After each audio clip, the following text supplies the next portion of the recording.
An opinion on it. Question number 9, Darien Fenton. Thank you, Mr Speaker. My question is to the Minister of Labour.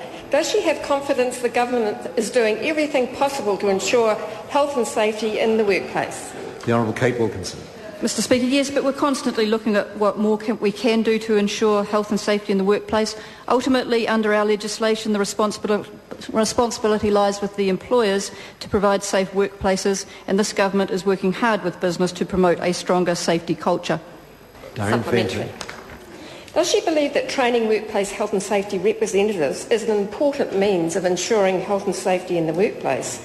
And if so, what response would she have to the Minister of ACC's claim at the Transport and Industrial Relations Select Committee this morning that, quote, the generic training of workplace health and safety representatives is a touchy-feely notion? The Honourable Kate Wilkinson. Mr Speaker, I understand that there were 6,000 places for training offered and only 4,000 took it up, so we do have an issue with workplace culture and encouraging both employers and employees to make sure that their workmates are safe. Darien Fenton. Supplementary to the Minister. In light of recent tragedies such as the Pike River mine disaster, will she reconsider her decision to restrict union organisers' access to workplaces for health and safety reasons, a decision she took against departmental advice? The Honourable Kate Wilkinson. Mr Speaker, no.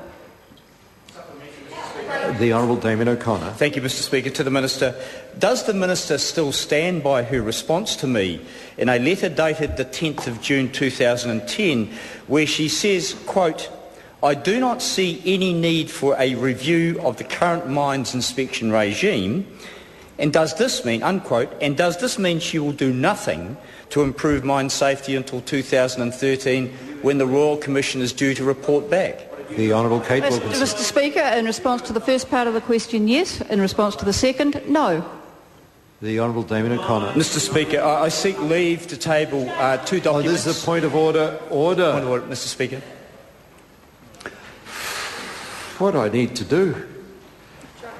No, I've just given Labor back their extra supplementary question. Labor now has 28 today. Ministers will learn to stop interjecting when a point of order is called. The Honourable Damien O'Connor, what's the point of order? Thank you, Mr Speaker. I seek leave to table two documents, Mr Speaker. The first, a letter from myself to the Minister dated the 6th of May 2010, where I alert the Minister to deficiencies in the mines regulations. The second is the Minister's response to me dated the 10th of June 2010, Mr Speaker, where she refuses to do anything. Now, members must not describe a letter that way, refuses to do anything. Now, what do I do about that? When members don't use the point of order, Mr Speaker. When members don't use the point of order procedure properly, there'll be no more interjections. When members don't use the point of order properly, it makes it very difficult. Now, leave is sought disabled. Let me have the description of the first letter again. Mr Speaker, the first is a letter I wrote to the Minister raising issues of concern around safety and the in date mines. of that letter? The date is the 6th of May 2010. Leave is sought to table. That letter, is there any objection? There is no objection. The second, Mr Speaker, is the Minister's response to me dated the 10th of June 2010, in which, in the letter, Mr Speaker, the Minister refuses to take up my advice to review the regulations. Leave is sought to table that document. Is there any objection? There is objection on that occasion. Question number 10. Katrina Shanks. Point of order, is it? Yes, my apologies. I seek leave to table.